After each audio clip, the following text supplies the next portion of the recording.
friends, so here's the video on my snake trap. As all of you know, my snake has been missing for 2 weeks as of yesterday, and I'm completely heartbroken because he's the cutest, most adorable snake I ever did see.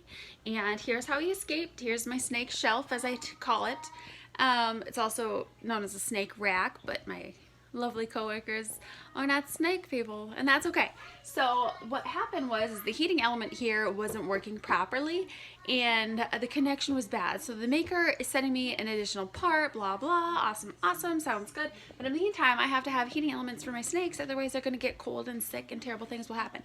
So I have these heat pads shoved under there, and the cords historically hung down to where the dog food and water bowl was, and when you tug on them, how I had them positioned before, they would pull out the tub. So what happened was my super excited puppy jumped around, happy, and pulled it out, and my exploratory snake disappeared, and he's been gone for 2 weeks, which is terrible. So I saw this wonderful video of these adorable little children setting a trap for a snake, and I don't know what they're going to do with the snake, possibly eat it. And what they had is they had a tube, they had a bucket, and they had a chick to lure the snake in. So I sent my supportive boyfriend to the store, and he got me a bucket with a lid and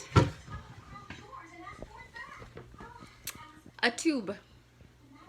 And the idea is the snake smells the food prey and climbs through the tube into the bucket where it cannot escape. Because I think what's happening is I have these hot spots set up around the house, and he might just hang out on them until we wake up because, you know, kids cause commotion, and he just disappears to wherever he was hiding before. So what I'm going to do is put the food item in the bucket, cut a hole in the bucket lid, and attach the tube so the snake can slither through.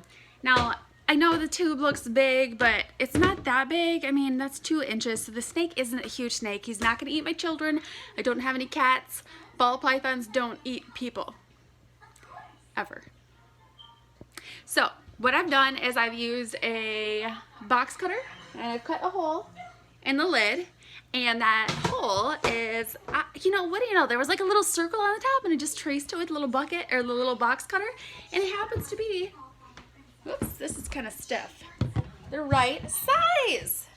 What do you know? How easy was that? So what I'm going to do is I'm going to go downstairs and catch a mouse with my hands. No, I'm just kidding. I'm just kidding. I'm going to get a food item.